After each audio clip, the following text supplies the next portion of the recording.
Okay, तो सबसे पहले आता है डायरेक्शन रेशियो, डायरेक्शन कोसाइन, आप सभी को याद होगा, ये रिकॉल कर रहा हूं मैं जल्दी से। डायरेक्शन रेशियोज और एक लेते हैं हम डायरेक्शन कोसाइंस। एलिमेंट से डिनोट करते थे डायरेक्शन कोसाइंस को। और डायरेक्शन रेशियोज, लेट से कोई भी एक वेक्टर है ए, तो अगर वो वेक्टर ऐसा है a1i plus a2j plus a3k, तो डायरेक्शन रेशियोज क्या होंगे इस वेक्टर के, बता दो। A1 A2 A3 a1 a2 a3, very good. और डायरेक्शन कोसाइन निकालने तो क्या करेंगे, एल निकालने के लिए क्या करेंगे हम, a1 को किससे डिवाइड कर देंगे, upon modulus of the vector. Very good बेटा, बहुत अच्छे। ठीक है, ऐसे ही हम m निकाल देंगे, ऐसे ही n निकाल देंगे, राइट। लाइन के बारे में मैंने बात करी थी लास्ट क्लास में आई थिंक, कि लाइन के जो डायरेक्शन कोसाइन होते हैं वो दो होते हैं, बताए थे ना, दो सेट होते हैं, क्योंकि लाइन बोथ डायरेक्शन में एक्सटेंड होती है। तो एक सेट अगर आता है एलिमेंट का, तो दूसरा जो सेट होगा वो बिल्कुल ऑपोजिट होगा, यानी 180 डिग्री बना रहा होगा, तो माइनस होंगे सारे के सारे। ठीक है, अच्छा माइनस मतलब ऐसे मतलब नहीं है कि अगर एक सेट डायरेक्शन कोसाइन लेट से ऐसा है, तो जो दूसरा सेट होगा वो क्या होगा, -1, 2 और -3, ठीक है ना। ये दोनों के दोनों जो डायरेक्शन कोसाइन है एक ही लाइन को रिप्रेजेंट कर रहे हैं, ठीक है, क्लियर है। Yes sir. ठीक है, यस सर। जब भी हम एंगल निकालते हैं तो बेटा डॉट प्रोडक्ट लेते हैं, क्रॉस प्रोडक्ट लेते हैं, डॉट दो वेक्टर्स, हाँ डॉट लेते हैं, क्योंकि डिस्कस किया था हमने कि साइन जो होता है वो तो फर्स्ट और सेकंड क्वाड्रेंट में दोनों पॉजिटिव वैल्यू देता है, तो हमें ये पता ही नहीं लगेगा कि अगर साइन की वैल्यू 1/2 आ रही है तो वो फर्स्ट क्वाड्रेंट वाला है या सेकंड क्वाड्रेंट वाला एंगल है, तो इसलिए कॉस लेकर मतलब डॉट प्रोडक्ट लेते हैं। ठीक है, अच्छा अगर डायरेक्शन रेशियो लेकर एंगल निकाल रहे हो तो क्या करोगे, दोनों का डॉट प्रोडक्ट लोगे और डिवाइड बाय मॉड, दोनों वेक्टरों की मॉड से डिवाइड कर दोगे। लेकिन अगर डायरेक्शन कोसाइन ले रहे हो दो वेक्टर का, तो फिर मॉड से डिवाइड करने की जरूरत ही नहीं है, क्योंकि हमें पता है एक प्रॉपर्टी l² + m² + n² क्या होता है, 1 होता है, राइट। ठीक है, अब जल्दी से स्टार्ट करते हैं 3D, जिसमें पहले आते हैं लाइन की इक्वेशन, फिर प्लेन की। तो लाइन वैसे तो पता है हमें लाइन क्या होती है, बट इक्वेशन 3D फॉर्म में कैसे लिखते हैं उसे। तो अब सोच के देखो, अगर लाइन को मुझे यूनिकली डिफाइन करना है, मतलब स्पेस में ऐसे सोचो, क्योंकि ना इस चैप्टर में ऐसा है कि थोड़ा सा अगर तुम्हारा विजुअलाइजेशन लाइक है अच्छा, कि मतलब विजुअलाइज कर पा रहे हो कि क्वेश्चन पूछ क्या रहा है, बोल क्या रहा है, तो तुम जल्दी जल्दी सॉल्व कर लोगे। लेकिन जो विजुअलाइज नहीं कर पा रहा है उसको फिर लाइक फॉर्मुलाज पर रिलाई करना पड़ेगा, और फॉर्मुलाज पर रिलाई करके सारे जो जितने भी क्वेश्चन है वो सिर्फ सॉल्व नहीं होंगे। ऐसे नहीं है कि सिर्फ आपने फॉर्मुला लिखा और आंसर आ गया, आपको थोड़ा सा लाइक होता है ना, विजुअलाइजेशन इंपॉर्टेंट है, कि सोचना पड़ेगा कि अगर दो चीजें पैरेलल हैं तो उसका मीनिंग क्या है, परपेंडिकुलर है तो मीनिंग क्या है। ठीक है, जैसे हमने पढ़ा था कि अगर दो चीजें परपेंडिकुलर होती है तो जल्दी से दिमाग में क्या आता है कि डॉट प्रोडक्ट क्या होना चाहिए, 0 होना चाहिए। अगर पैरेलल है तो क्या दिमाग में आता है कि दोनों के डायरेक्शन रेशियो क्या होंगे, प्रोपोर्शन में होना चाहिए, या एक दूसरे का लैम्डा टाइम्स होगा, राइट। तो लाइन अगर मुझे यूनिकली डिफाइन करनी है, तो मैंने सोचा लाइन का अगर एक पॉइंट मिल जाए, मतलब लाइन पर एक पॉइंट पता लग जाए, ठीक है, और ये पता लग जाए कि लाइन किसके साथ पैरेलल बनानी है, मतलब किस डायरेक्शन में बनानी है। तो सोच के देखो, कोई भी लाइन हम बता सकते हैं ना, अगर मुझे ये पता लग जाए कि लाइन जो है वो किस पॉइंट से पास हो रही है और किस डायरेक्शन में, तो स्पेस में लाइन यूनिकली हम बना सकते हैं। ये बात समझ आती है। Yes sir. तो हमें बस यही दो बातें चाहिए, क्या चाहिए, line passing through a fix point, जो मान लिया मैंने ए, और पैरेलल टू एक अनदर वेक्टर मान लिया, जो मान लिया मैंने बी। ठीक है, तो मैंने क्या करा, लाइन निकाल ली, इक्वेशन ऑफ लाइन। अच्छा, दो इक्वेशन है, एक होती है वेक्टर इक्वेशन और एक होती है कार्टेशियन। ज्यादातर जो हम क्वेश्चन देखेंगे या जब सॉल्व करेंगे तो कार्टेशियन इक्वेशन फॉलो करेंगे, क्योंकि वो इजी है लिखना। ठीक है, हम फैमिलियर है, मतलब जैसे वेक्टर आपने 10th से पहले नहीं पढ़ा था, तो हम नॉर्मल जो होते थे वो इक्वेशन वगैरह कार्टेशियन फॉर्म में लिखते थे। तो equation of line passing through, अच्छा जिन बच्चों ने 12th में अच्छी तरह से कर लिया ना वेक्टर और 3D, वेक्टर तो चलो मैंने करा दिया, 3D जिसने 12th में आपने स्कूल में अगर कर लिया बहुत अच्छी तरह से, तो आपका ये सोचो ऑलमोस्ट प्रिपेयर्ड है आपका अच्छी तरह से, कोई बहुत ज्यादा अलग से कुछ करने की जरूरत नहीं है, वही मतलब लॉजिक वही बेसिक्स यूज होंगे, कुछ अलग से ज्यादा कॉन्सेप्ट नहीं है।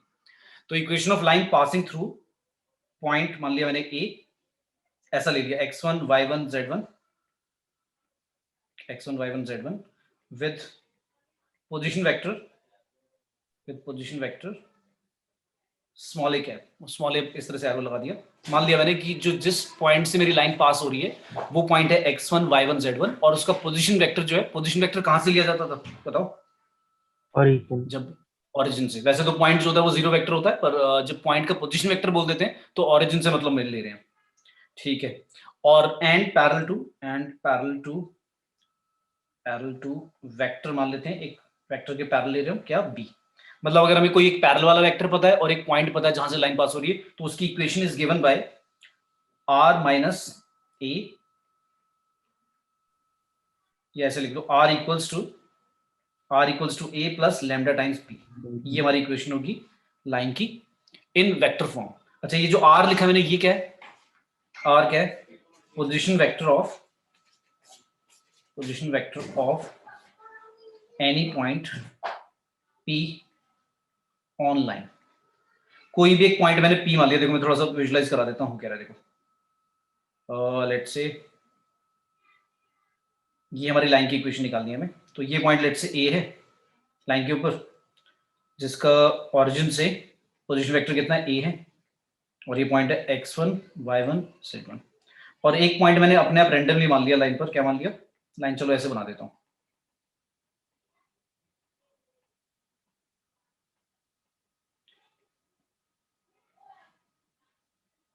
ये लाइन पे एक पॉइंट है a जो फिक्स्ड है, मुझे पता है, और एक पॉइंट मैंने p मान लिया।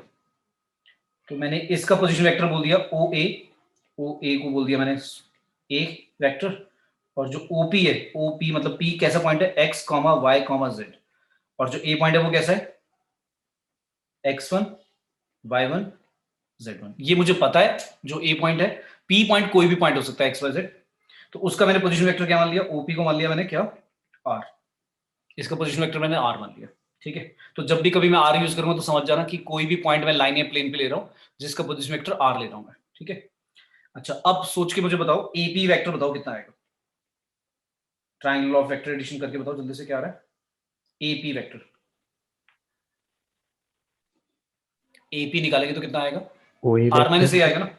r माइनस ए आएगा ना, क्योंकि OA प्लस AP मिलाकर आपका OP के इक्वल है ना। बताओ भी। Yes sir. आपका AP वेक्टर क्या आएगा? r माइनस ए आएगा। अच्छा, अब हमें ये पता है कि अगर एक लाइन के पैरेलल वाला भी एक वेक्टर हमें गिवन है, हमें भाई ये गिवन है कि लाइन के साथ एक पैरेलल वेक्टर भी गिवन है हमें, जिसको हमने B लिया था, राइट। तो अब कोई चीज अगर दो वेक्टर कोलिनियर है या पैरेलल है, तो आपको पता है वो आपस में एक दूसरे के क्या होते हैं? लैम्डा टाइम्स होते हैं ना। यस। तो इसका मतलब हमें ये पता लग गया कि भाई जो AP है उसको मैं ऐसे लिख सकता हूँ लैम्डा टाइम्स B। बस यहीं से इक्वेशन बन गई क्या? r minus a equal to lambda times b। तो r वेक्टर आ गया हमारा a प्लस लैम्डा b। ठीक है, ये कहाँ से आई? हमें सारे मतलब फॉर्मूले डराइव तो नहीं कराऊंगा, बट ये लॉजिकली थोड़ा सा समझा दिया मैंने। ठीक है, मतलब वही वेक्टर से हम निकाल सकते हैं, रिड्यूस कर सकते हैं। ठीक है, अब ये वेक्टर की इक्वेशन आ गई हमारी, इसको बोलते हैं वेक्टर इक्वेशन ऑफ लाइन। अच्छा देखो, कई बार क्या होगा ना, मैं जैसे b लिख रहा हूँ यहाँ पर सिंबल, मतलब b, जो b वेक्टर है वो एक लाइन के साथ पैरेलल वाला वेक्टर है। तो कहीं किसी फॉर्मूले में मान लो मैंने b लिखा, तो उसका मतलब ये नहीं कि हमेशा पैरेलल वाला ही होगा। आपको फॉर्मूला समझ के भी करना है, मतलब ऐसा नहीं है कि यहाँ पर b लिख दिया तो इसका मीनिंग जो यहाँ पर ले रहे हैं हम किसी और फॉर्मूले में भी वही मीनिंग होगा। हो सकता है किसी, अब सेकंड में जो फॉर्मूला लिखवाऊंगा उसमें क्या होगा, जो b वेक्टर होगा वो मैं सेकंड पॉइंट का पोजीशन वेक्टर लूंगा, मतलब पैरेलल वाला वेक्टर नहीं लूंगा। तो आपको बस ये समझ में आना चाहिए b जो आपने लिखा है इसका मीनिंग क्या है, a जो लिखा है वेक्टर उसका मीनिंग क्या है, लैम्डा कोई भी स्केलर है, और r का मतलब क्या है। तो मीनिंग क्लियर होनी चाहिए। ठीक है सर बी का मीनिंग समझाना फिर से। बेटा, b यहाँ पर मैंने एक लाइन के साथ एक पैरेलल वाला वेक्टर लिया है जिसकी मुझे डायरेक्शन पता है या डायरेक्शन रेशियोज पता है, और a मेरा लाइन के ऊपर, ये जो लाइन थी उस पर एक फिक्स पॉइंट था, p मैंने कोई भी एक रैंडम पॉइंट मान लिया लाइन के ऊपर ही। तो मैंने क्या किया, जो फिक्स पॉइंट था उसका पोजीशन वेक्टर मैंने a लिख दिया। जो कोई वेरिएबल पॉइंट है जो मैंने p माना है, x, y, z, वो कुछ भी हो सकता है, उसको मैंने उसके लिए पोजीशन वेक्टर r मान लिया। तो मैंने ट्रायंगुलर वेक्टर एडिशन से पहले एक फॉर्मूला लगा दिया, क्या? AP वेक्टर जो होगा वो होगा r माइनस ए। ये बात समझ में आई? Yes sir. मतलब ठीक है, अब वो लाइन का ही कुछ पार्ट वाला वेक्टर आ गया, मतलब है ना।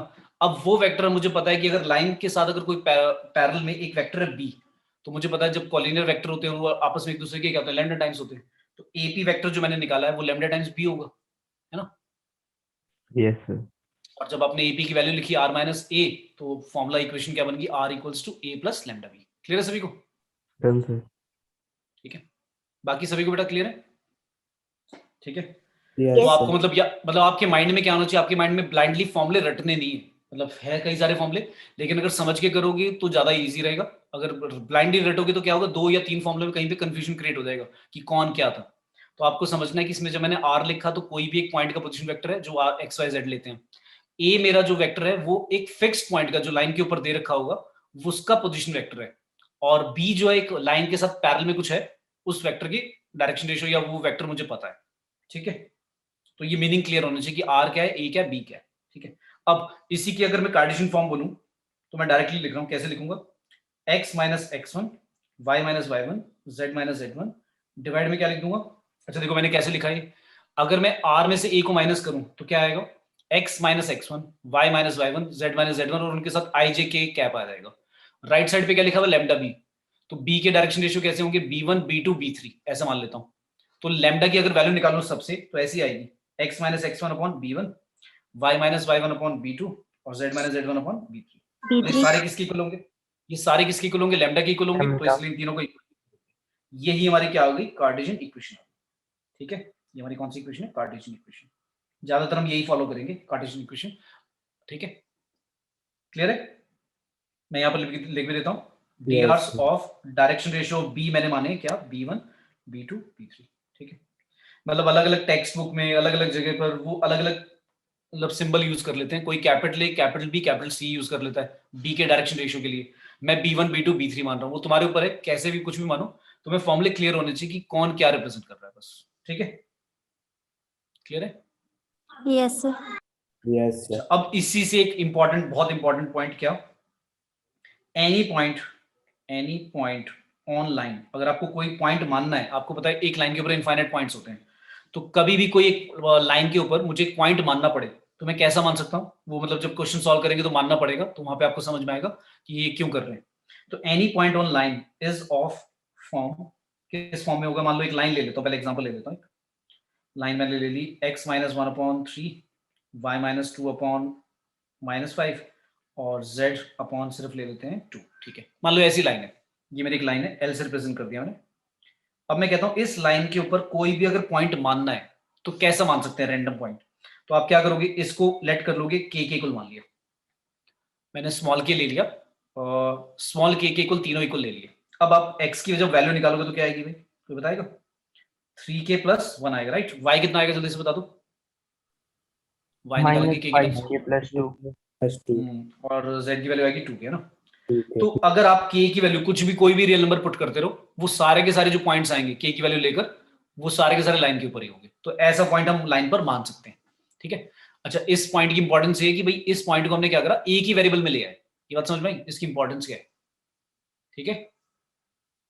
मतलब ये जो मैंने पॉइंट माना लाइन के ऊपर, ये कम से कम एक वेरिएबल में आ गया। अब वो कुछ सिचुएशन बोलेगा क्वेश्चन में, तो मैं ये वाला पॉइंट मानकर जो भी करना है, सॉल्व करना है, पैरेलल परपेंडिकुलर लेकर मैं सॉल्व कर सकता हूँ। तो कोई भी पॉइंट लाइन पर ऐसे मानते हैं। अब जैसे मैंने के माना है तो ऐसा नहीं कि तुम भी के ही मानोगे, तुम स्मॉल पी मान लो, स्मॉल आर मान लो, कुछ भी मान लो, ठीक है। बात समझ में आई, बट एक्स वाई जेड मत ले लेना, क्योंकि ना equal to x y z लिख दिया तो वो लेफ्ट साइड पे भी एक्स वाई जेड लिखा हुआ है, कंफ्यूजन क्रिएट हो जाएगा, ठीक है। तो x y z same symbol बोल रहा है, ऐसा मत ले लेना। यहां तक क्लियर बेटा सभी को? Yes, sir.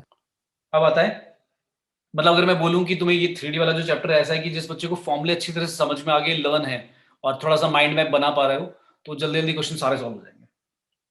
ओके, नेक्स्ट आता है, ये हमारी पहली इक्वेशन हो गई, ये हमारी पहली इक्वेशन हो गई लाइन की।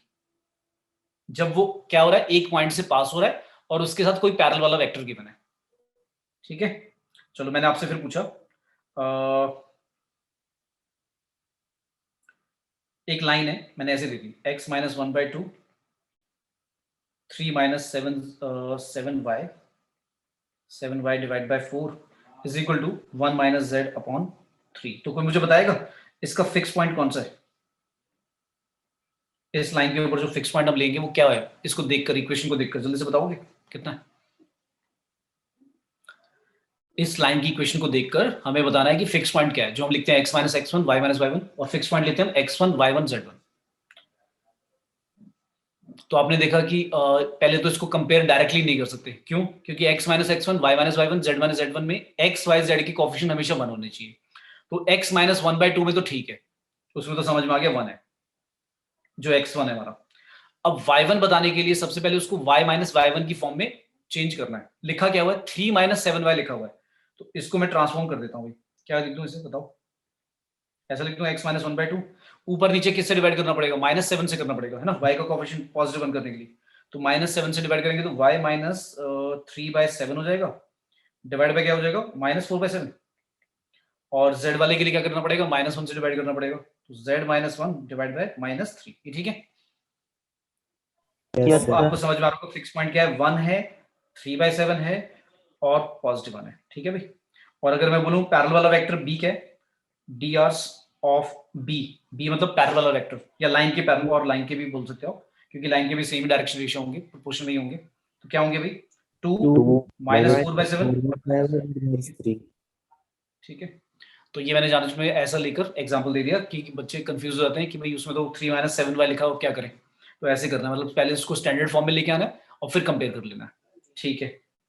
फिर थोड़ा सा और अजीब दे दिया मैंने, लेट्स से मैंने ऐसा दे दिया, लाइन दी हुई है x -1 divide by 3 y +2 divide by 4 और कॉमा करके दे दिया ऐसे z इक्वल टू -3। अब आप कहोगे सर कुछ मिसप्रिंट कर दिया आपने, मतलब कुछ गड़बड़ लिख दिया आपने यहाँ पर कॉमा क्यों लगा दिया, तो है ही ऐसा ही है, यही लाइन है।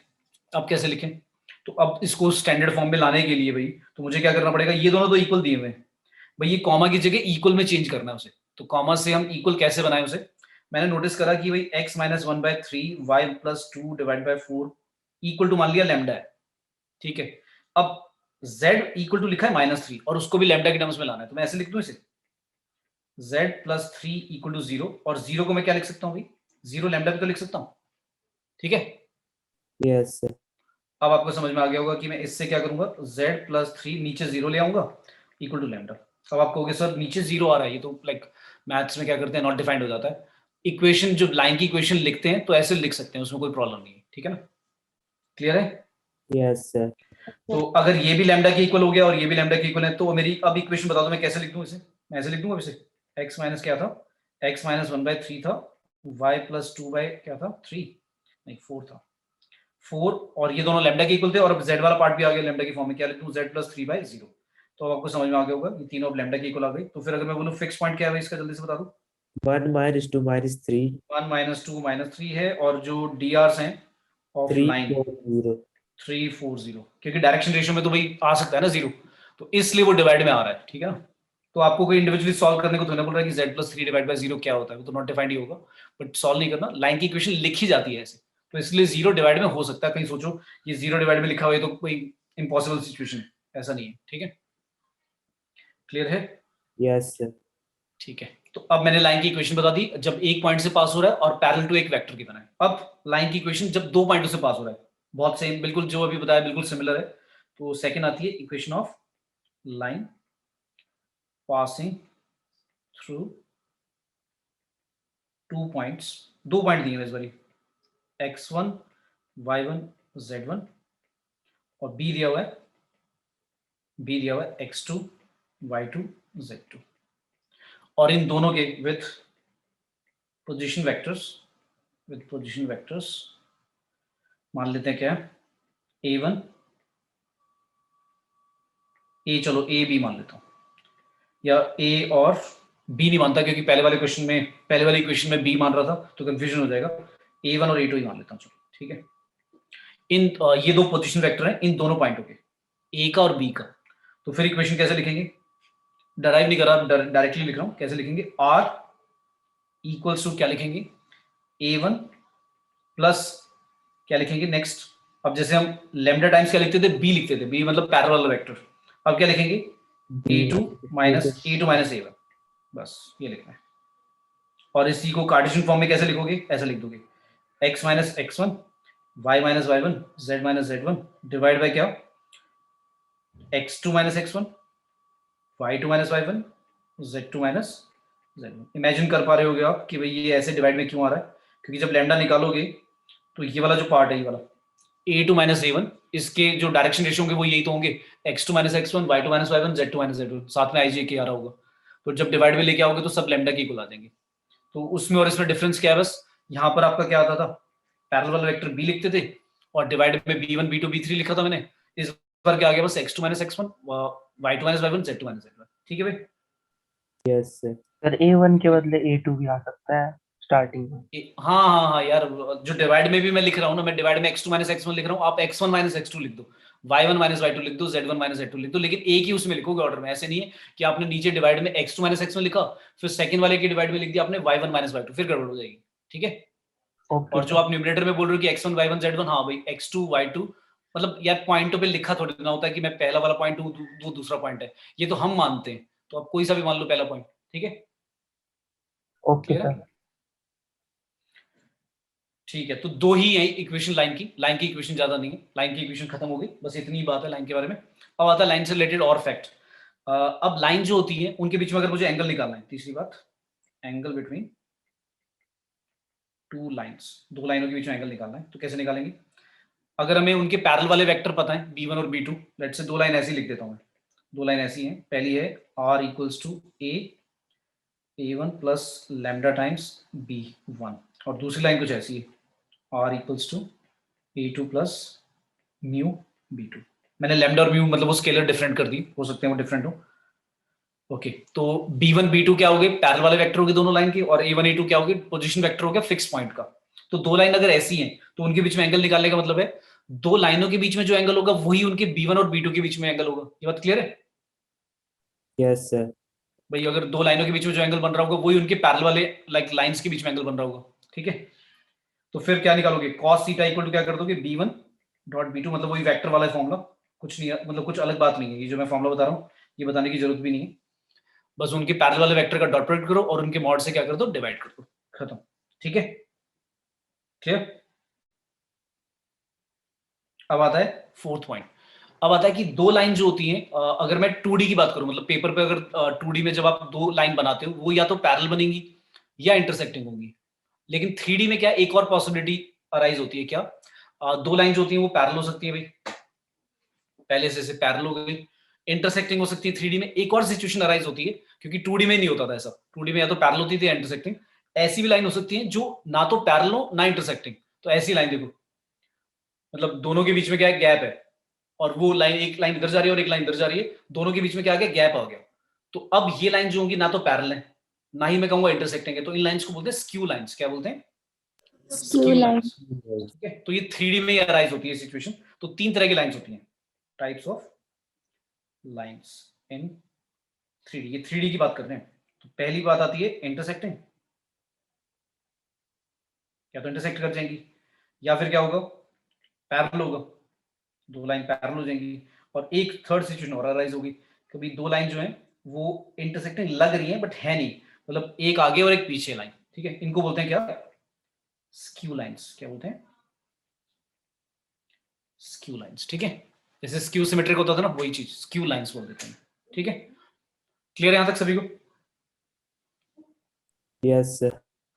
अच्छा, अब क्वेश्चन आया कि भाई आपको पता कैसे लगेगा कि लाइन इंटरसेक्टिंग है, स्क्यू है, पैरेलल है? अच्छा, पैरेलल कोई बताएगा जल्दी से, कैसे पता लगेगा पैरेलल? पैरेलल तो बहुत इजी है, मैं दोनों के direction A1 ratio by b1 और A2. b2 को देख लूंगा, मतलब वो अगर आपस में एक दूसरे के कुछ स्केलर मल्टीपल या उनके डायरेक्शन रेशियो प्रोपोर्शन में है तो मैं कह दूंगा लाइन पैरेलल है। जैसे मैंने पहली लाइन लिखी x minus one divide by two, y plus two divide by three, और z अपॉन लिख दिया -1।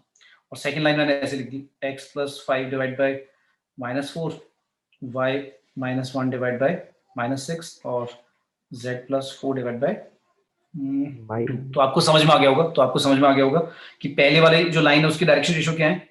2 3 -1, और दूसरी लाइन की जो डायरेक्शन रेशियो -4 -6 और 2 है। और अगर मैं देखूं दोनों प्रोपोर्शन में, मतलब -1/2 आएगा, राइट? ठीक yes है, sir. Yes, sir. तो ये लाइन मुझे पता लग गई, ये तो पैरेलल लाइन है, ये तो देखकर ही पता लग जाएगा। परपेंडिकुलर लाइन भी बहुत इजीली पता लग जाएगा, परपेंडिकुलर बेसिकली इंटरसेक्टिंग ही होगा, लेकिन स्पेशली उनके बीच में मतलब एंगल कितना होगा? 90 डिग्री होगा, तो वो तो डॉट प्रोडक्ट करके पता लग जाएगा कि अगर b1 डॉट b2 आपका 0 आ रहा है तो परपेंडिकुलर है। अच्छा, इंटरसेक्टिंग और स्क्यू लाइंस, मतलब ठीक है परपेंडिकुलर में देख लूंगा, लेकिन अगर इंटरसेक्टिंग देखना है कि इंटरसेक्ट कर रही है किस पर करेंगी, और स्क्यू लाइंस मतलब जब इंटरसेक्ट नहीं करेंगी, क्योंकि जो स्क्यू लाइंस होंगी वो इंटरसेक्ट ही नहीं करेंगी। तो मैंने मान लो ऐसी लाइन दी आपको, दो लाइन लेते हैं क्या, मान लो एक ऐसी लाइन दी मैंने, क्वेश्चन है L1 ले लिया मैंने, क्या R इक्वल टू ऐसा कुछ दिया हुआ है I plus 2j plus 3k, ये मैं वेक्टर इक्वेशन लिख रहा हूँ, plus t times 2i plus 3j plus 4k, ऐसे दे दिया। और दूसरी लाइन कुछ ऐसी दे दी R equals to 3i plus 5j plus 7k, और प्लस s दे दिया क्या मल्टीप्लाई में -4i -6j और -8k। तो इन दोनों को देखकर बताओ ये क्या है, कैसी लाइन है? पैरेलल। पैरेलल लाइन से दिख रहा है फिर दोबारा, क्योंकि B1 और B2 मैंने दोबारा क्या ले लिया, प्रोपोर्शन में ले लिए। Yes. अच्छा अब मान लो ऐसी लाइन से, ऐसा लिख दिया, यहाँ पे लिख दिया I plus J minus K, ऐसा लिख दिया। अब बताना है कैसी लाइन से। तो ये तो कंफर्म हो गया कि पैरेलल नहीं है, नॉट पैरेलल, ये तो पता लग गया, ये तो देखकर ही पता लग गया पैरेलल नहीं है भाई, पहली बात तो पता लग गई। अब इंटरसेक्टिंग है या फिर स्क्यू है, अब वो सोचना है मुझे कि भाई इंटरसेक्टिंग है या फिर स्क्यू लाइन है, तो कौन सी लाइन होंगी। तो उसके लिए मैं क्या करूंगा, अभी जो मैंने पीछे कॉन्सेप्ट बताया था कि किसी भी लाइन के ऊपर हम एक कोई भी पॉइंट मान सकते हैं, तो दोनों लाइनों पे एक पॉइंट मान लेते हैं। Let P any point on L1, जल्दी से बता दो क्या लिखूं, L1 के ऊपर, पहली लाइन के ऊपर कैसा पॉइंट मान लूं। अच्छा आप कहोगे पहले कार्टेशियन फॉर्म में लिखें इसे, कार्टेशियन फॉर्म में लिखते हैं, कार्टेशियन फॉर्म में लिख देते हैं। जल्दी से बताओ भाई क्या आएगी पहले की कार्टेशियन फॉर्म, x माइनस क्या लिखूं, 1. x minus 1, y minus 2, z minus 3, divide में क्या लिख दूं 2, 3, 4. 2, 3, 4, वेरी गुड। इसको मैं मान लेता हूँ स्मॉल p मान लेता हूँ, या स्मॉल a मान लेता हूँ, जो तुम्हारा मन करे वो मान लो, स्मॉल a मान रहा हूँ, ठीक है। और L2 जल्दी से बता दो क्या आएगी, x minus 3, y minus 5, z minus 7, divide में 1, 2 and -1. नहीं 1, 1 -1. 1, 1 माइनस 1, वेरी गुड। और इसको मैंने मान लिया b।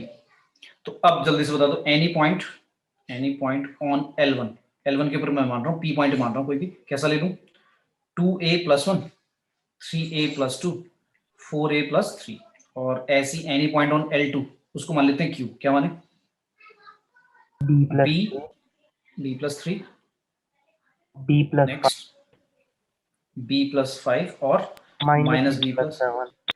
ठीक है, तो ये दो पॉइंट मैंने मान लिए। अब सोचिए देखो आप कह रहे हो इंटरसेक्टिंग, तो मान लेते हैं लेट दे इंटरसेक्ट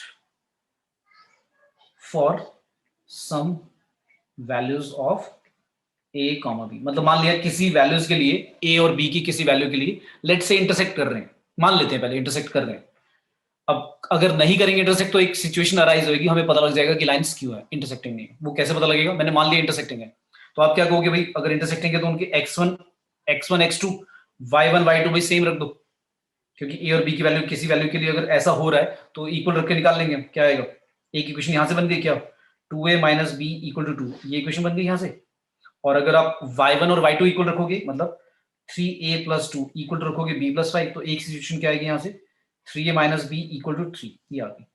अब आपको पता है कि एलिमिनेशन मेथड से आप a भी निकाल सकते हो, कितना आएगा भाई, ये प्लस हो जाएगा, ये माइनस कट गया, कितना आया माइनस a इक्वल टू आ गया -1, a कितना आ गया a1 आ गया। अगर a1 है तो a1 पुट कर दो किसी भी इक्वेशन में, b बता दो कितना आएगा, b आ गया मेरा, b की वैल्यू आ गई 0 है ना, b 0 आ गया। अब अगर a पता है और b पता है तो अब हमें क्या चेक करना है, अब हमने ये तो कह दिया कि इंटरसेक्टिंग है किसी a और b की वैल्यू के लिए, तो x1 और x2 और y1 और y2 मतलब x और y वाले कोऑर्डिनेट तो दोनों के सेम आ गए। अब अगर ट्रूली वो इंटरसेक्टिंग है 3D में, तो उसका जो z1 और z2 है, यानी ये वाले पॉइंट उन a और b की वैल्यू के लिए मैच करने चाहिए। तो देखें क्या आता है, आपका जो z1 था वो था 4a प्लस 3, और z2 कितना था, z2 था आपका भाई -b प्लस 7। तो आपने देखा कि अगर आपने a की वैल्यू पुट करी 1 तो क्या आएगा आंसर 7 आएगा ना, और यहां से z2 कितना आ रहा है 7, ये भी 7 आ गया। तो देयरफॉर पॉइंट ऑफ इंटरसेक्शन, भाई ये एक्चुअली में इंटरसेक्टिंग है, पॉइंट ऑफ इंटरसेक्शन क्या होगा इनके बीच में, रख दो z तो पता लगी गया 7। अब a और b में से किसी भी वैल्यू को चाहे p पॉइंट पे रख दो या q पॉइंट पे रख दो, क्या आएगा आंसर 2a, चलो b में रख देते हैं 3 और 5 है ना, 3 और 5। अच्छा देखो मैंने क्या करा, b की वैल्यू 0 पुट करी तो यहां से 3, 5 और 7 आया। अगर आप ऊपर a की वैल्यू पुट करो तब भी देख लो यही आएगा 3, 5 और 7 है ना। Yes. तो आपको मतलब अगर ये पता लगाना है कि अगर पैरेलल है तो बहुत इजी हो गया, देख लेंगे डायरेक्शन रेशियो सेम है नहीं। फिर बात आती है इंटरसेक्टिंग की, तो इंटरसेक्टिंग के लिए क्या करते हैं, कोई भी दो पॉइंट मान लेते हैं ए बी की फॉर्म में दोनों लाइनों पर, और उनके एक्स और वाई कोऑर्डिनेट, अच्छा मैंने जैसे एक्स और वाई कोऑर्डिनेट सेम करके करा ए और बी निकाला, आप एक्स और जेड के कोऑर्डिनेट सेम करके भी निकाल सकते हो, कोई भी दो लेकर।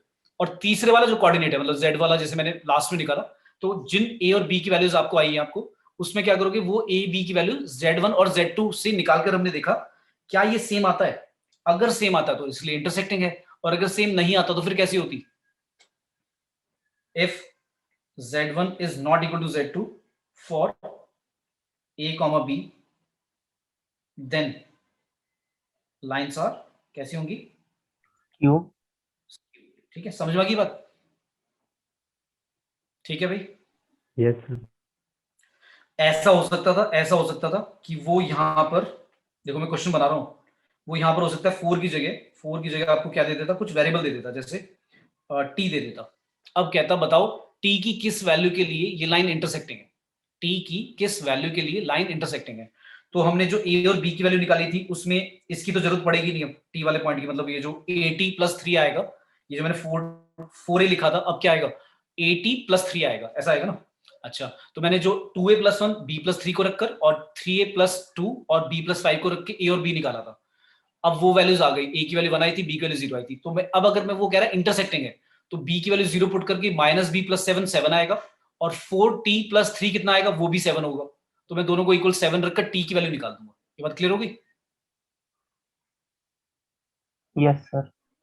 अगर लाइन क्या इंटरसेक्टिंग है। अच्छा, अगर वो कहता लाइन स्क्यू है, तो फिर क्या करूंगा, फिर वो इक्वल टू लगाने की जगह नॉट इक्वल टू लगा देना बस। ठीक है, क्लियर है? Yes, sir. सर सभी को आया बेटा समझ में? रिपीट करूं? बताओ भाई क्वेश्चन था एक। Question, yes sir. दोबारा सर रिपीट जैसे करूं? जेड बोलो। वाला बताया अपना, Z1 is not equal to Z2, hmm. तो इसमें कोई भी हो सकता है, जैसे x is not equal to x2, तो हमारे हाँ, स्क्यू होंगे। नहीं नहीं, देखो देखो देखो, मैंने क्या करा था, मैंने स्टार्टिंग में जो मैंने ए और बी निकाला वो ऐसा मान के कर दिया कि x1 x2 और y1 y2 इक्वल है, तो ए भी आ गया। तो मैंने क्या बोला था, मैंने बोला था स्टार्टिंग में, बोला था कोई भी दो कोऑर्डिनेट जो आप ले रहे हो, मतलब x और y वाले ले लो, या xz ले लो, या yz ले लो, तीसरे पे टेस्ट करना है। देखो क्या होता है, जब दो पॉइंटों को लेकर आप इक्वल रखोगे तो लीनियर इक्वेशन बनेगी टू वेरिएबल में, ए और बी की फॉर्म में, तो उनसे ए और बी तो निकल ही जाएगा, निकल गया, ए और बी सॉल्व हो गया। अब ए बी के आने के बाद वैल्यू आपको जो थर्ड कोऑर्डिनेट, जिसमें आपने जैसे जेड वाला नहीं करा कंपेयर, तो जेड वाले में आपको चेक करना है, अगर उन वैल्यूज के लिए जेड वाले कोऑर्डिनेट भी सेम आते हैं तो वो तो इंटरसेक्टिंग होगा, नहीं तो स्क्यू होगा बस। ठीक है, यस। ठीक है, क्लियर हो गया बेटा सभी को? Yes sir. Yes, okay, sir.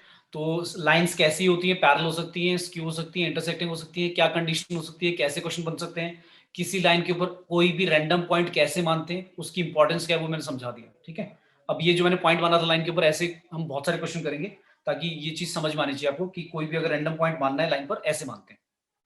अब आता है क्वेश्चन करते हैं, लेट्स से ऐसे बोल दिया। अच्छा, और फॉर्मूले थोड़े से, लाइन की इक्वेशन तो हो गई। अब आता है लाइन जो है वो अभी हमने डिस्कस किया, इंटरसेक्टिंग होगी, पैरेलल होगी या स्क्यू। तो इंटरसेक्टिंग लाइन के बीच में तो कोई डिस्टेंस ही नहीं होगा, वो तो मीनिंगलेस है बोलना ऐसे कि दो लाइनों के बीच में डिस्टेंस निकालो, अगर इंटरसेक्टिंग है तो इंटरसेक्ट करें तो कोई उनके बीच में डिस्टेंस होगा ही नहीं। अब लाइन पैरेलल है या स्क्यू है, तो उनके बीच में परपेंडिकुलर डिस्टेंस हो सकता है, तो वो निकालेंगे हम। कैसे निकालेंगे?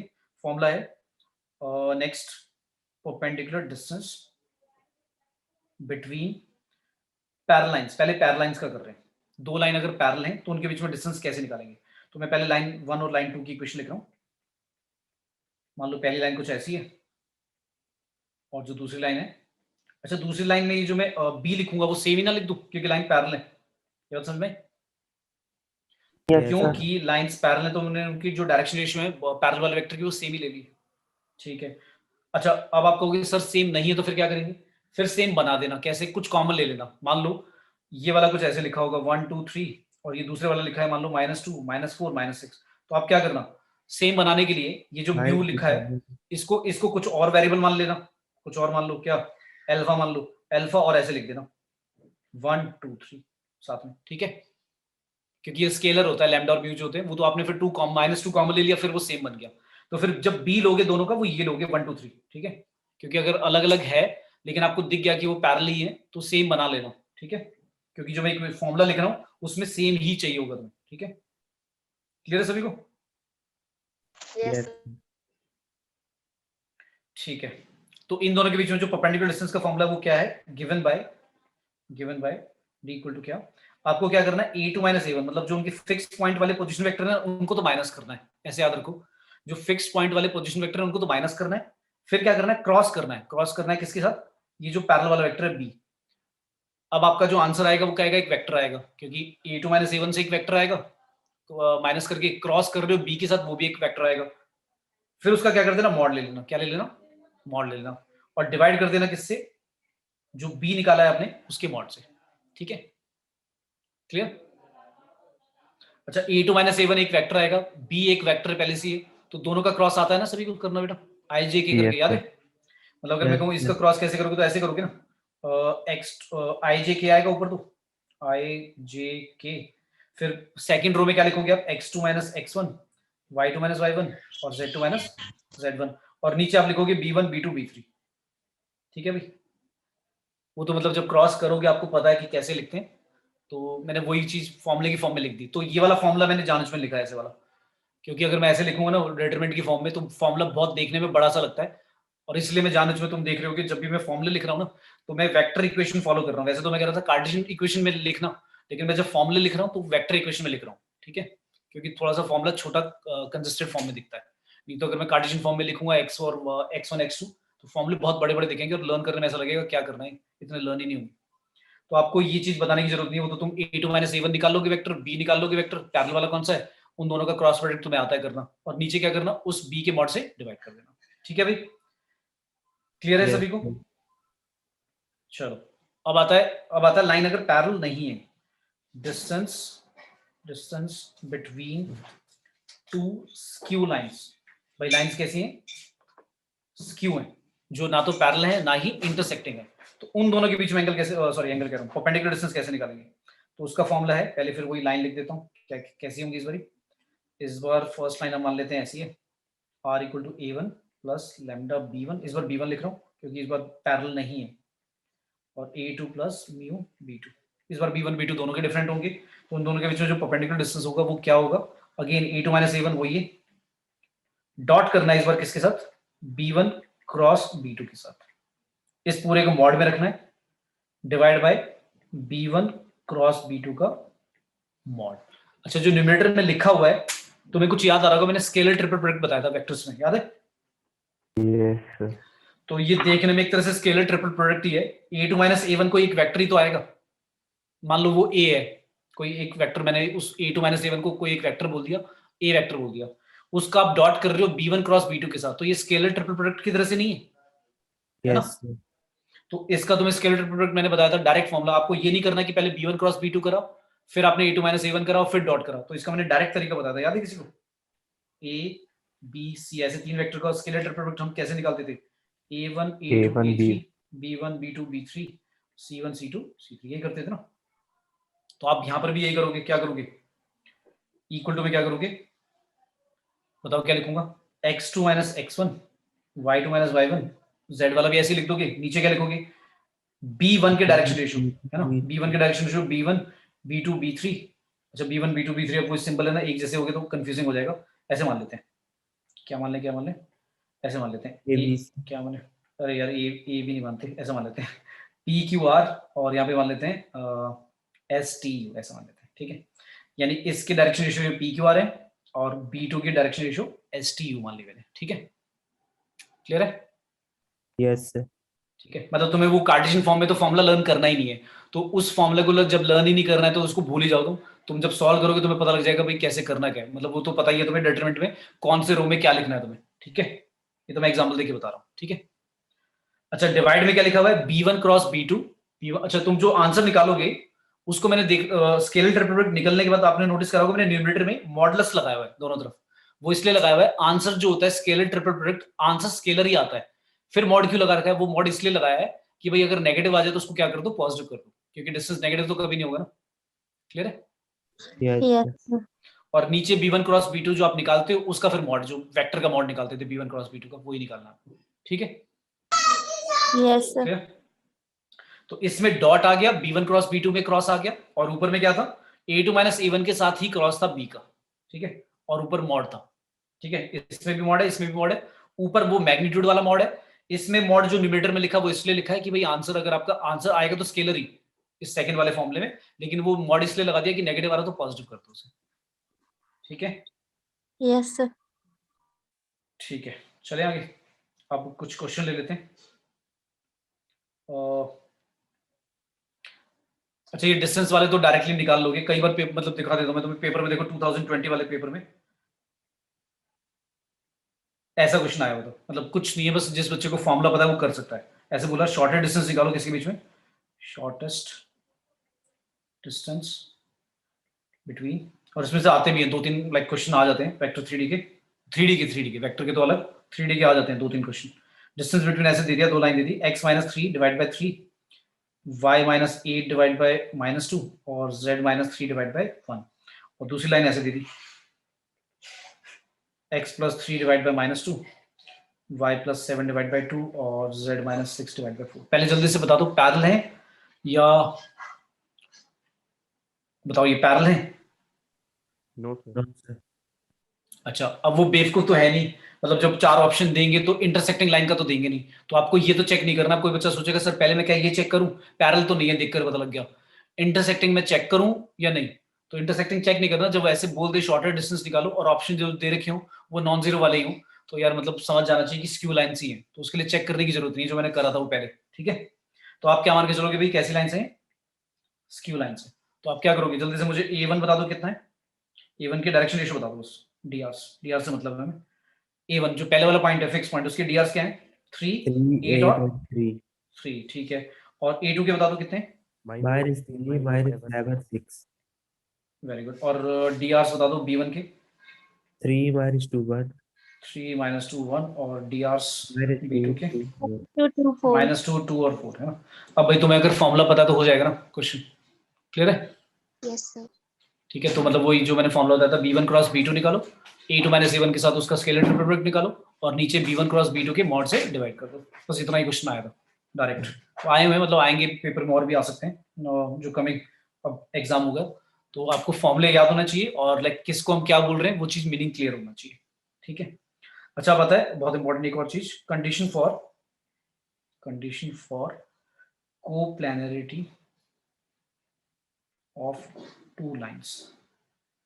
अगर मैं कहता हूं 2 लाइंस जो है वो कैसी हैं? कोप्लैनर। कोप्लैनर का मतलब समझते हो सारे, एक ही प्लेन में है मतलब।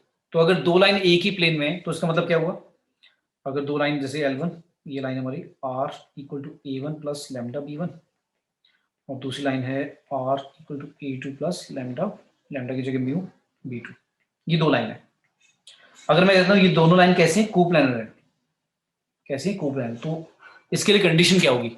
इसके लिए कंडीशन कैसे बनाएंगे? मान लो एक लाइन ये है और एक लाइन ये, आप कह रहे हो ये 2 लाइन है, इस पर एक फिक्स पॉइंट है A, इस पर एक फिक्स पॉइंट मान लेते हैं A1 और ये मान लेते हैं A2। इस वाले A1 पॉइंट का जो पोजीशन वेक्टर है वो आपने A1 माना है, इस सेकंड A2 पॉइंट का पोजीशन वेक्टर आपने A2 माना है। अच्छा आप सोच के देखो, अगर मैं A2 - A1 करता हूँ, A2 - A1 करता हूँ, तो ये वाला वेक्टर निकल जाएगा ना, A1 A2 है ना, ये निकल जाएगा। यस अच्छा, और फिर अगर मैं B1 को अगर B2 के साथ क्रॉस करता हूं तो कैसा वेक्टर मिल जाएगा हमें? अगर मैं कह रहा हूं ये दोनों लाइनें एक ही प्लेन के ऊपर है, मतलब एक ही पेपर के ऊपर है, तो B1 क्रॉस B2 करने पर एक परपेंडिकुलर वेक्टर नहीं मिल जाएगा जो प्लेन के साथ पैरेलल होगा, ओ सॉरी परपेंडिकुलर होगा।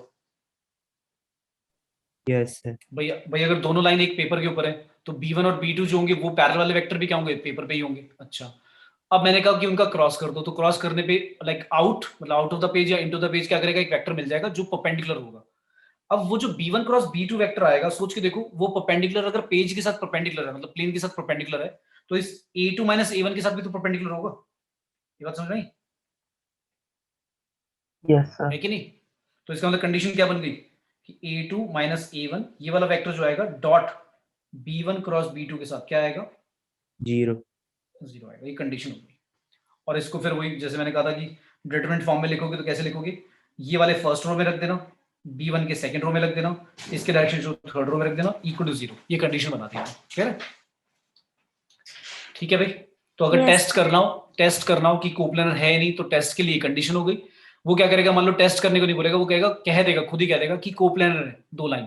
तो 2 लाइन अगर कोप्लैनर है तो उसमें क्या करेगा, कुछ ना कुछ एक वेरिएबल डाल देगा, A डाल देगा, B डाल देगा, K डाल देगा, और कहेगा अब बताओ कि अगर ये कोप्लैनर लाइंस हैं तो फिर उस K की वैल्यू क्या होगी? तो इस डिटरमिनेंट को सॉल्व करके उस K की वैल्यू निकल जाएगी। क्लियर है? ठीक है भाई, यस सर Yes sir चलो एक क्वेश्चन ही करा देता हूँ। क्वेश्चन ऐसे दिया, इफ द लाइंस, 2 लाइन दिए हमें, L1 दिया है x - 2 divide bye 1, y - 3 divide by 1 और z - 4 डिवाइड बाय -3, और सेकेंड लाइन दी है x minus 1 divide by k, y minus 4 divide by 2 और z minus 5 divide by 1 are coplanar, उसने बोल दिया ये कोप्लानर। देन k की वैल्यू बतानी है क्या होगी, और ऑप्शन दिए हुए थे, ऑप्शन भी थे इसके, एनी वैल्यू कुछ भी हो सकती है। बी ऑप्शन है एग्जैक्टली वन वैल्यू, सिर्फ ए की वैल्यू पॉसिबल है। दूसरा है exactly to values, exactly to values possible है। और डी ऑप्शन है एग्जैक्टली तीन वैल्यूज पॉसिबल है। तो अब इसमें से हमें चेक करना है कि के की कितनी वैल्यूज आएंगी। क्वेश्चन रिपीट करूं?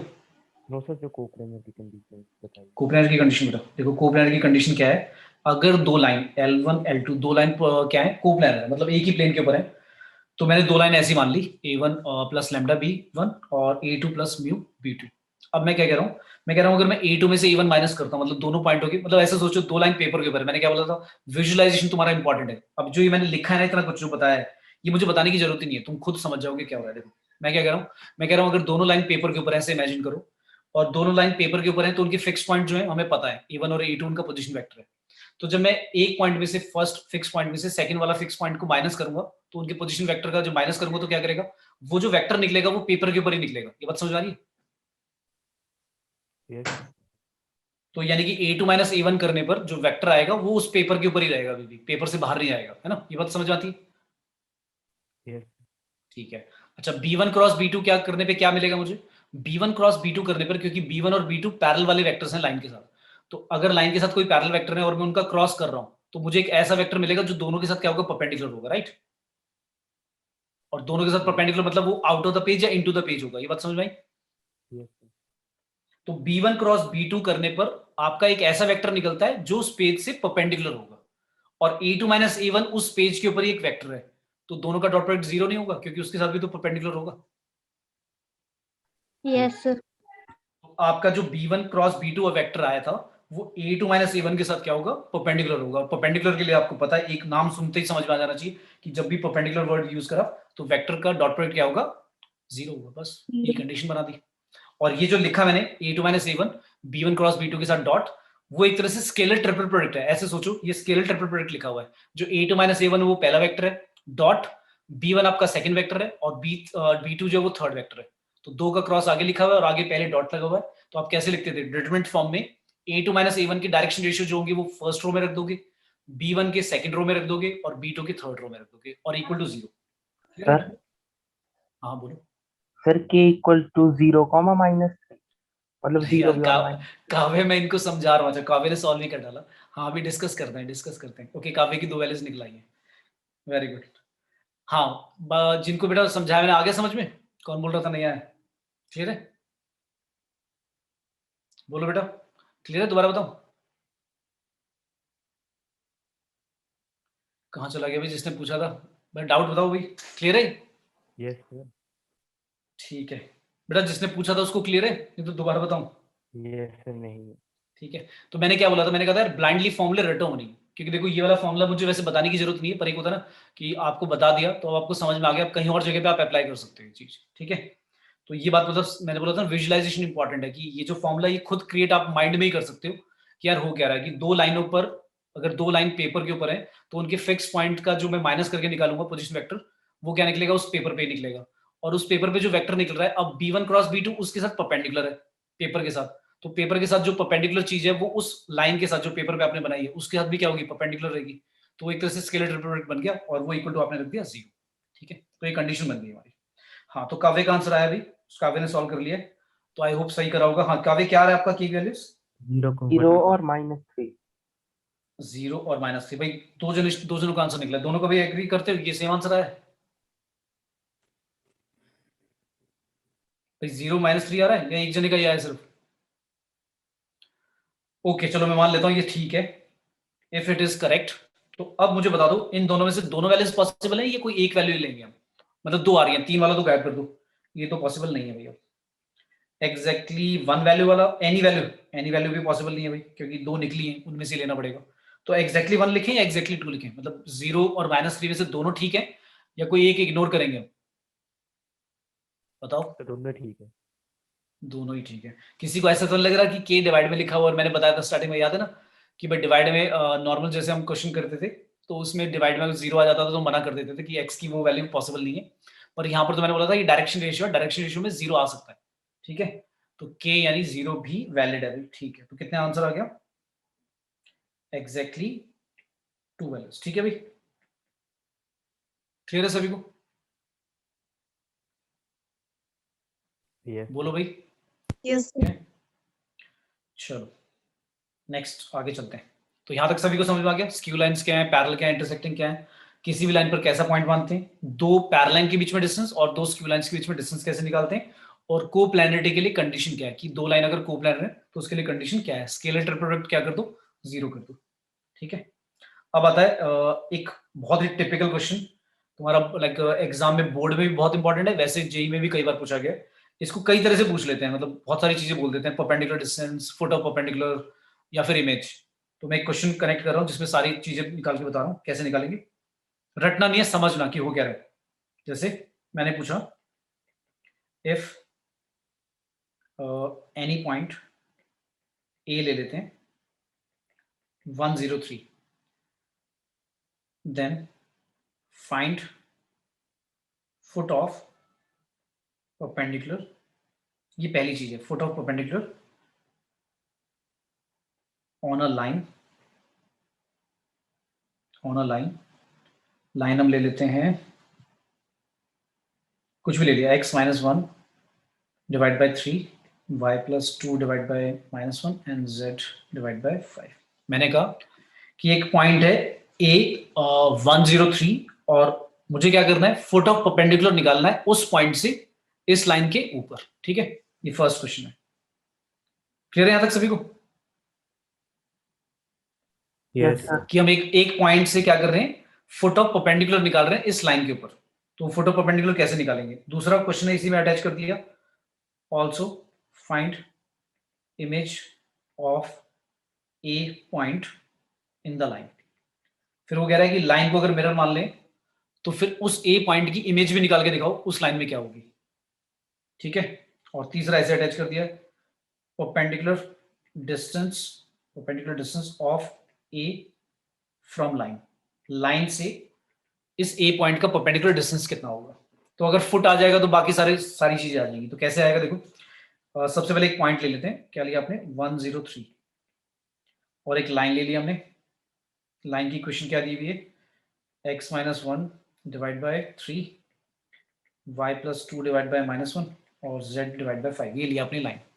अब मैं इस लाइन का इस ए पॉइंट से फुट ऑफ परपेंडिकुलर निकाल रहा हूँ, ये निकाल। तो इस पॉइंट को मैंने मान लिया भाई, क्या इस पॉइंट को ले लेते हैं P, और इस पॉइंट को मैं कैसा ले लेता हूँ, कुछ भी ले सकता हूँ। तो कोई मुझे बताएगा ये पॉइंट वैसे होगा कैसा, any point on the line. भाई ये जो P पॉइंट आप ले रहे हो फुट ऑफ परपेंडिकुलर, वो है तो लाइन के ऊपर ही, और आपको पता है लाइन पर कोई भी पॉइंट हम मान सकते हैं। कैसा मानेंगे, के मानकर इस तरह से मान लेते हैं, क्या आएगा 3k plus 3k, 1 हाँ minus -k 3 minus 2 राइट, और 5k, और 5k। ठीक है। यहां तक बेटा सभी को आया समझ में? हम फुट ऑफ परपेंडिकुलर निकाल रहे हैं, लेकिन जो फुट ऑफ परपेंडिकुलर मैंने P माना है उसको निकालने के लिए मैंने क्या करा, मुझे पता है कि वो जो फुट ऑफ परपेंडिकुलर वो है तो लाइन के ऊपर ही। तो जब लाइन के ऊपर ही है तो मैं लाइन पर तो ऐसा कोई भी पॉइंट मान सकता हूँ। मैं अलग अलग 3 वेरिएबल क्यों मानूं, मैंने ऐसा पॉइंट मान लिया। अच्छा, फिर मुझे क्या समझ में आता है, अब k की वैल्यू निकालनी है। बेसिकली मेरे माइंड में आता है कि k आ जाएगा तो आंसर आ जाएगा। तो k की वैल्यू निकालने के लिए कोई बताएगा क्या, मतलब क्या इंफॉर्मेशन यूज करें? एक तो ये पॉइंट हो गया कि भाई लाइन के ऊपर कोई भी पॉइंट ऐसा होता है, ये मान लिया हमने। अब k की वैल्यू निकालनी पड़ेगी, तो k की वैल्यू निकालने के लिए मिरर में मिरर कह रहा हूँ सॉरी, ये आपको बोला गया कि हाँ बोलो बोलो। सर को AP वेक्टर और लाइन का जो B वेक्टर है उनका डॉट करके 0 करते हैं। वेरी गुड, बहुत अच्छे भाई। कि AP वेक्टर जो है आप कह रहे हो परपेंडिकुलर है, आपको पता है परपेंडिकुलर है, और आपको पता है लाइन के साथ जो वेक्टर हम लेते थे B वेक्टर जो पैरेलल होता था, तो उसके साथ भी क्या होगा, ये AP क्या होगा, परपेंडिकुलर होगा, है ना। तो सिंस AP जो होगा वेक्टर आपका परपेंडिकुलर होगा B वाले वेक्टर के साथ, मतलब लाइन के साथ जो पैरेलल वाला वेक्टर है उसके साथ परपेंडिकुलर होगा। तो लाइन के साथ जो पैरेलल वाला वेक्टर है उसके डायरेक्शन रेशियो बताएगा कोई, क्या है dr ऑफ B वेक्टर कितने हैं भाई, 3 - 1 5। अच्छा, जब आप लिखोगे ना 3 - 1 5, एंश्योर करना है कि जो एक्स वाई जेड के कोएफिशिएंट है वो 1 होने चाहिए। अगर वो नहीं है तो फिर मैंने बताया था स्टैंडर्ड फॉर्म में चेंज करना है, ठीक है ना। तो डीआरस ऑफ बी, बी मतलब पैरेलल वेक्टर, वो कितने हैं? 3 -1 5 है। और एपी के बताएगा कोई कितने डीआरस? डीआरस ऑफ एपी कितने आएंगे भाई? -2 and 0 एक मिनट, एपी के कितने आएंगे भाई? 3 के आएगा ना, AP 3 के। हाँ हाँ, एपी, एपी मतलब पी में से ए को माइनस करना है ना, yes sir है ना? क्या कर रहे हो हर्ष?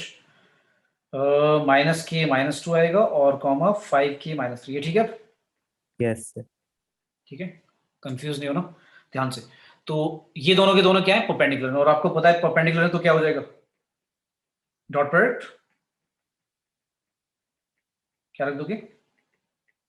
0 है ना? तो डॉट प्रोडक्ट 0 क्या आ गया? 9k + k + 2 + 25k -15 = 0। अच्छा, मेरी k की वैल्यू बड़ी अजीब सी आ रही है क्योंकि मैंने अपने आप ही मान लिया, एक पॉइंट मान लिया, ऐसे अपने आप मैंने कोई भी लाइन मान ली, तो इसलिए अजीब सा आ रहा है। पेपर में जनरली क्या होता है, k की वैल्यू कुछ प्रॉपर सी आ जाएगी, जैसे कोई इंटीजर आ जाएगा कि 1 आ जाएगा, 2 आ जाएगा, -1 आ जाएगा। फ्रैक्शन में भी आ जाता है, मतलब ऐसा नहीं कह रहा हूँ कि फ्रैक्शन में नहीं आता है, कि कुछ भी आ सकता है, बट जैसे मेरा आंसर आ रहा है, मैंने अपना रैंडम ले लिया, तो आ सकता है ऐसा भी, पर जनरली ऐसा नहीं होता, मतलब नॉर्मल सा आ जाता है। तो मेरा आ रहा है 35k इक्वल टू आ रहा है कितना? 13। तो भाई k की वैल्यू मेरी आ रही है 13/35, मतलब पॉइंट थोड़ा अजीब सा आएगा। तो k की वैल्यू सभी को समझ में आ गया? यहाँ पर पुट करके आपका पॉइंट फुट ऑफ परपेंडिकुलर आ जाएगा। ये बात क्लियर होगी? yes sir पहला क्वेश्चन डन, ठीक है।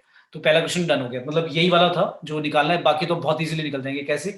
अब कोई अगर कोई कहे आपको एपी की लेंथ भी निकालो, वही फुट ऑफ परपेंडिकुलर निकल गया, तो अगर आपको कोई कहता है परपेंडिकुलर डिस्टेंस निकालो, तो परपेंडिकुलर डिस्टेंस भी निकल जाएगा भाई। एपी का वो लगा दोगे, डिस्टेंस फॉर्मूला लगा दोगे।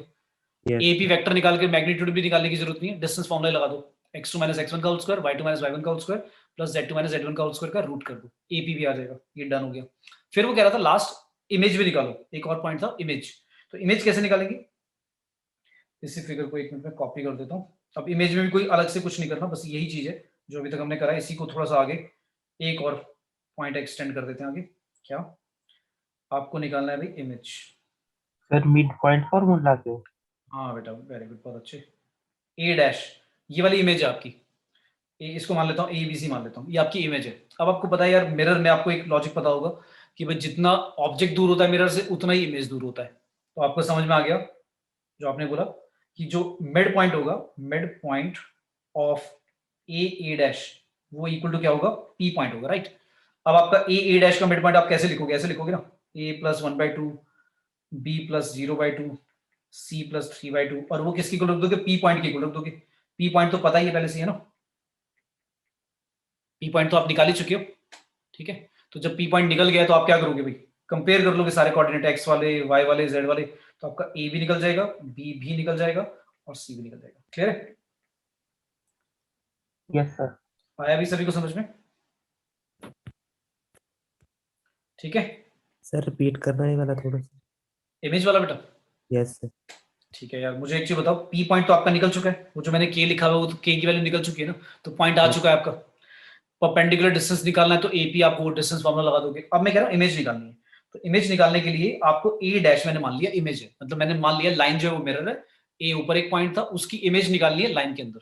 लाइन के अंदर मैंने जो इमेज है वो ऐसी मान ली, ए बी सी, एक पॉइंट मान लिया।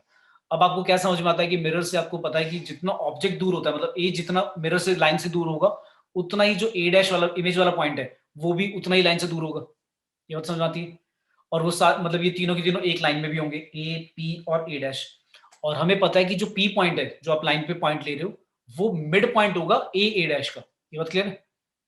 yes sir तो बस यार मिड पॉइंट फॉर्मूला लगाना था, तो आपने क्या किया? मिड पॉइंट लगा दिया, ए डैश का जो मिड पॉइंट होगा वो ऐसे निकाल दिया, a + 1/2 b + 0/2 c + 3/2, और इक्वल किसके रख दोगे? पी पॉइंट के, जो कि ऑलरेडी नोन है, पता है आपको। तो जहां पर मैंने वो डैश डैश लिखा है, ब्लैंक ब्लैंक, मतलब वो वैल्यूज जब आप निकाल पुट कर लोगे तो वो तो पॉइंट पता ही है मुझे। तो फिर मैं क्या करूंगा? कोऑर्डिनेट कंपेयर करूंगा, क्योंकि दो कोऑर्डिनेट अगर इक्वल है तो उनके एक्स कोऑर्डिनेट, वाई कोऑर्डिनेट और जेड कोऑर्डिनेट दोनों इक्वल होंगे, तीनों इक्वल होंगे। क्लियर है? yes sir तो आपका इमेज निकल जाएगा। क्लियर है? ठीक है, तो अगर मैं बोलूं इस क्वेश्चन में मैंने क्या कॉन्सेप्ट यूज करा, पहली बात तो ये कि परपेंडिकुलर है। दूसरा पॉइंट ये यूज करा कि लाइन पर कोई भी पॉइंट कैसे मानते हैं, तो वो के की फॉर्म में ऐसा मान लिया। तो परपेंडिकुलर वाले से डॉट प्रोडक्ट निकालकर मैंने के की वैल्यू निकाल दी, और के निकलने के बाद पॉइंट आ गया, पॉइंट से डिस्टेंस आ जाएगा, मिड पॉइंट फॉर्मूला लगा के इमेज आ जाएगा। ठीक है, क्लियर है? yes Yes, sir sir. रटना नहीं है, मतलब ऐसे रटना नहीं है कि सर ने पहले पॉइंट माना कोई लाइन पर, फिर परपेंडिकुलर वाला लॉजिक लगाया, ऐसे एक एक स्टेप नहीं रटना है। अगर ऐसे रटोगे तो फिर क्वेश्चन में कंफ्यूज हो जाओगे। लॉजिक अपने आप लगाओ, दिमाग लगाओ कि भाई कोई भी पॉइंट लाइन पर ऐसा मानते हैं, ओके। फिर आपको कहा गया परपेंडिकुलर, फुट बोला है ना परपेंडिकुलर का, तो परपेंडिकुलर है तो आपको एकदम समझ में आ जाना चाहिए कि भाई बी के साथ जो ये जो एपी वाला वेक्टर होगा वो क्या होगा, परपेंडिकुलर होगा, तो डॉट प्रोडक्ट 0 होगा। डॉट प्रोडक्ट 0 रखते मेरे दिमाग में आ गया के की वैल्यू आ जाएगी। पॉइंट आने के बाद डिस्टेंस निकल जाएगा, और फिर इमेज निकालने के लिए मैंने मिड पॉइंट फॉर्मूला लगा दिया, क्योंकि जो इमेज है आपकी वो और जो ऑब्जेक्ट है यानी ए पॉइंट, उन दोनों का जो मिड पॉइंट होगा वो कहां पे होगा, लाइन के ऊपर होगा, जो कि पी पॉइंट आया था। ठीक है, क्लियर है सभी को? Yes sir. ओके, यहां तक बेटा पूछो, अगर किसी को डाउट है तो, कोई फॉर्मूला नहीं समझ में आया कुछ भी, जल्दी से आगे चले। Yes. ठीक है, अब नेक्स्ट लेट्स से जो मैंने इमेज वाला क्वेश्चन दिया है, अब मान लो एक क्वेश्चन आया था, ऐसा आ गया क्वेश्चन, बोला है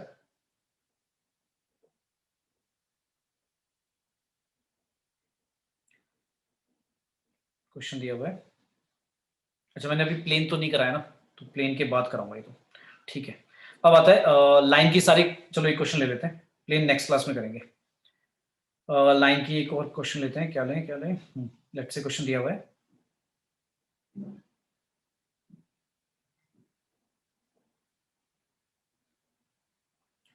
if foot of perpendicular drawn from 103 on a line passing through a comma 7 comma 1 is 5 by 3 7 by 3 17 by 3, then a equal to बताना क्या होगा। इसने क्वेश्चन बोला है if the foot of perpendicular drawn from the point ये point A मान लेते हैं, on a line passing through, इस पॉइंट से लाइन पास हो रही है, is ये, then a equal to बताना कितना होगा। तो क्या करेंगे, लाइन हमें ये लाइन मान लेता हूं L, इस पर एक पॉइंट दिया हुआ है क्या, A71, और एक फिक्स पॉइंट है 103। यहां से क्या करा, if the foot of perpendicular drawn from the point A 103 on a line passing through, इस पॉइंट से पास हो रही है, और वो फुट ऑफ परपेंडिकुलर दिया हुआ है, कितना दिया हुआ है भाई, वो दिया हुआ है क्या, अच्छा ये जो मैंने पॉइंट लिया ये तो कहीं भी हो सकता है ना, ये फुट थोड़ी ना होगा, तो कहीं भी हो सकता है, ऐसे मान लिया ये पॉइंट A71, और ये दिया हुआ है कितना 5 by 3 7 by 3 17 by 3, और हमें निकालना है ए की वैल्यू निकालनी है, क्या होगी। तो कोई बताएगा कैसे स्टार्ट करें, क्या करें,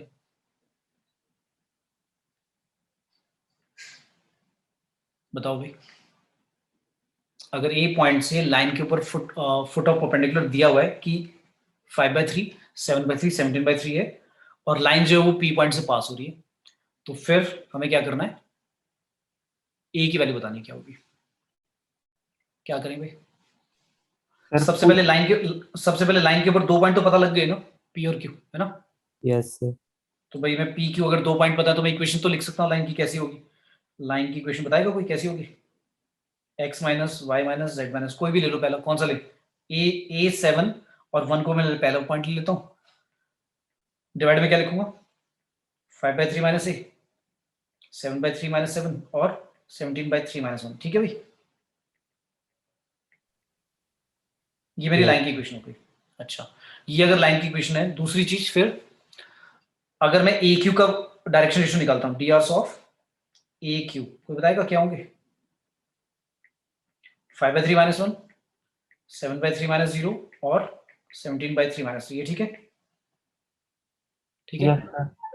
अच्छा, अब मुझे एक रिलेशन पता है कि भाई जो लाइन का बी वाला पैरेलल वाला वेक्टर है उसके डी आर कितने, डी आर ऑफ बी मतलब पैरेलल टू लाइन, जो लाइन के साथ पैरेलल है वो वाला वेक्टर, उसके डी आर कितने 5 by 3 minus 8 7 by 3 minus 7, solve कर लेना, मैं सॉल्व नहीं कर रहा, 17 by 3 माइनस 1। तो अब मुझे पता है ये दोनों के दोनों जो डी आर्स हैं, ये दोनों आपस में क्या रिलेशन है इनका, पैरेलल या परपेंडिकुलर, Perpendicular. परपेंडिकुलर साफ दिख रहा है, क्योंकि लाइन के साथ जो पैरेलल वाला वेक्टर वो लाइन वाले भी डायरेक्शन रेशियो और पैरेलल वाले के सेम ही होंगे, और जो ए क्यू है वो परपेंडिकुलर है, तो मैं दोनों का डॉट प्रोडक्ट क्या कर दूंगा, 0 डॉट प्रोडक्ट क्या कर देंगे भाई, 0 कर देंगे, तो ए की वैल्यू आ जाएगी। क्लियर है? Yes. ठीक है, तो मैंने स्टार्टिंग में बोला था भाई वेक्टर का वो जो लाइक फंडा है कि पैरेलल परपेंडिकुलर, बार बार जो फॉर्मूले तुम लर्न कर रहे हो लाइन के प्लेन के, बार बार हम यही कॉन्सेप्ट यूज करते रहेंगे, पैरेलल परपेंडिकुलर पैरेलल परपेंडिकुलर। तो मतलब थोड़ा सा विजुलाइज करना है कि क्या है, थोड़ा सा फिगर बना लिया, जैसे स्टार्टिंग में जब हम पढ़ते हैं क्या होता है ना, जैसे मैंने पढ़ा क्वेश्चन तो एकदम समझ में नहीं आता, विजुलाइज नहीं कर पा रहा कि किसके साथ किसको क्या लेना है, डॉट प्रोडक्ट क्या करना है। तो जब फिगर को देखा मैंने तो मुझे समझ में आता है कि भाई लाइन पर 2 पॉइंट दिए हुए, फुट ऑफ परपेंडिकुलर और एक एनी पॉइंट पी, तो मुझे समझ में आता था कि 2 पॉइंट अगर पता है तो मैं इक्वेशन लिख सकता हूँ लाइन की।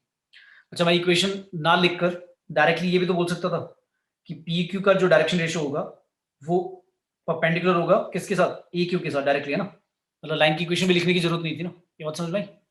यस क्योंकि आपने लिए तो नीचे वाली वो लिया ना, डायरेक्शन रेशियो तो लिए पैरेलल वाले वेक्टर के, ऊपर वाले से तो कुछ मतलब ही नहीं है, x माइनस ए वाई माइनस 7 जेड माइनस 1, तो मतलब ये तो मैंने इक्वेशन लिखने के लिए वैसे लिख दिया, तो आप डायरेक्टली कर सकते थे भाई, मतलब साफ समझ में आ रहा है, परपेंडिकुलर वाला कॉन्सेप्ट लगाना है कि पी क्यू का डायरेक्शन रेशियो होंगे और जो ए क्यू के डायरेक्शन रेशियो होंगे वो क्या होंगे, आपस में परपेंडिकुलर होंगे। क्लियर है? ठीक है बेटा, क्लियर है? यस मतलब इतने सिंपल भी क्वेश्चन आया हुआ है, ये भी तुम्हारा पेपर में आया हुआ है 2020 वाले में। ठीक है, तो यहां तक बेटा सभी को समझ में आया हमने क्या क्या करा है, जल्दी से रिकॉल कर रहा हूँ फटाफट, क्या क्या लाइन की हमने कितनी इक्वेशन करी, जल्दी से बताओ कितनी इक्वेशन करी हमने? 3. नहीं यार 2 ही इक्वेशन करी है, एक फिक्स पॉइंट से पास हो रहा है और पैरेलल वाला वेक्टर की वो भी किया ना, जो क्या करें? कार्टेशियन में नहीं वो मैं मतलब वो कार्टेशियन और वेक्टर इक्वेशन एक ही काउंट कर रहा हूँ। तो फर्स्ट एक लाइन का इक्वेशन करा है जिसमें एक फिक्स पॉइंट से पास होता है, पैरेलल किसी के साथ गिवन होता है, और दूसरी इक्वेशन करी है जिसमें 2 पॉइंट फिक्स पॉइंट लाइन के ऊपर गिवन होते हैं, तो वो 2 लाइन की इक्वेशन करी हमने वेक्टर और कार्टेशियन फॉर्म में, वो तो इंटर कन्वर्टेबल है, आपको आना चाहिए। दूसरा फिर हमने क्या पढ़ा, इक्वेशन सिर्फ 2 पढ़ी है, फिर पढ़ा हमने angle between lines, angle between lines, भाई लाइंस के बीच में एंगल कैसे निकालते हैं, cos थीटा निकाल दो किसका, b1 और b2 का, डॉट करके और मॉड से डिवाइड कर दो। फिर हमने पढ़ा लाइन कितने टाइप्स की होती हैं, 2 लाइंस कैन बी क्या क्या हो सकती हैं, 3 कंडीशन पढ़ ली, क्या क्या, पैरेलल Intersecting. इंटरसेक्टिंग पैरेलल हो सकती हैं और स्क्यू हो सकती हैं। इंटरसेक्टिंग अगर पता करना है, इंटरसेक्टिंग है लाइंस, तो मैंने बताया था कि दोनों लाइनों पे पॉइंट मानो कोई भी एक ए बी की फॉर्म में, और उनके एक्स वाई कोऑर्डिनेट इक्वल रख के ए और बी निकाल दो, और जेड वाला कोऑर्डिनेट उन वैल्यूज के लिए अगर मैच करता है तो इंटरसेक्टिंग है, नहीं तो कैसी लाइंस होंगी, स्क्यू। और पैरेलल तो हम सबसे पहले देख लेंगे कि पैरेलल है या नहीं। रेशियो ठीक है, सेम है. फिर उसके बाद हमने पढ़ा डिस्टेंस, पैरेलल लाइन के बीच में, 2 पैरेलल लाइन के बीच में डिस्टेंस कितना होता है, और 2 स्क्यू लाइंस के बीच में डिस्टेंस कितना होता है, वो 2 फॉर्मूले पढ़े हमने। उसके बाद कोई भी पॉइंट किसी लाइन पर मानना तो कैसे मानते हैं, वो पढ़ लिया। फिर एक लास्ट हमने पढ़ा था ये वाला इमेज वाला कॉन्सेप्ट, नहीं कोप्लैनिटी वाला। कोप्लैनिटी में क्या करा कि अगर a1 और a2 जो फिक्स पॉइंट है उनका माइनस करके जो वेक्टर आएगा हमारा, वो b1 क्रॉस b2 के साथ क्या करना है, डॉट प्रोडक्ट करना है, और इक्वल टू क्या रखना है, 0। ये हमारी होगी कंडीशन फॉर कोप्लैनिटी।